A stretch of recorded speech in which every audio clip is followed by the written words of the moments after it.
Très souvent, on me demande quelles sont mes sources d'inspiration pour peindre. Alors, j'ai parlé récemment de la musique, mais il y a une source qui est très intéressante, c'est l'histoire. L'histoire où on voit des choses étonnantes, très surprenantes. Là, nous ne sommes pas sur la cathédrale de Rouen, on est à Rouen, mais dans l'abbatiale Saint-Ouen. Eh bien, c'est assez surprenant aussi euh, c'est absolument grandiose. Alors, je ne suis pas du tout lié au monde catholique, je ne suis pas du tout religieux dans le sens organisation, même si je m'intéresse à la démarche spirituelle qui est finalement la première source de l'inspiration, c'est la spiritualité, c'est le rapport à l'esprit, à l'infini. Eh bien, ce que je trouve merveilleux ici, c'est que nous avons une sorte de rapport bizarre avec des milliers d'inconnus qui ont donné le meilleur d'eux-mêmes pour fabriquer de véritables chefs-d'œuvre. Ils sont anonymes et ils ont souvent été organisés par le système du compagnonnage, c'est-à-dire un système absolument fabuleux qui a structuré tout le savoir-faire pendant des centaines d'années. Et au-delà donc de la forme catholique, on sent qu'il y a la présence d'une intelligence, d'une lumière. Regardez cette lumière fabuleuse derrière moi, c'est absolument incroyable.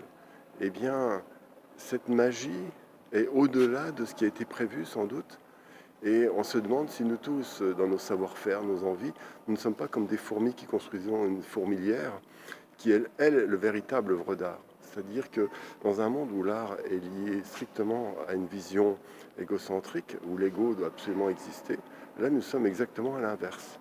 Eh bien, est-ce que nous-mêmes, avec cette nouvelle caractéristique d'un art individuel, nous pouvons nous inscrire dans ce fantastique, ce gigantesque type de travail? Est-ce que nous sommes dans nos égoïsmes aussi en train de construire ou un monstre ou quelque chose qui nous dépasse? On ne sait pas. Mais ce que je trouve fabuleux, c'est regarder l'inspiration des autres, l'inspiration d'une époque. En fait, c'est l'âme d'un peuple qui s'est incarnée pendant plusieurs siècles, du 10e, on va dire, jusqu'au 14e, 15e siècle.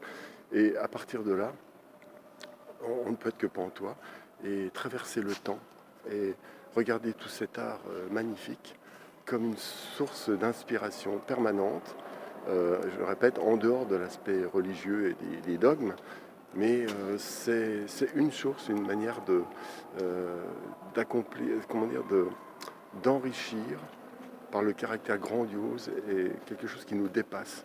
Et peut-être pour nous aider, ça peut nous aider aussi à quitter notre égoïsme habituel de peintre narcissique.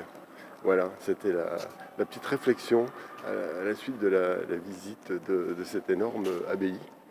Euh, Bien, et ben, donc, de temps en temps, je ferai des visites comme ça, impromptues, sur le terrain, directement. Voilà, et n'oubliez pas de vous abonner.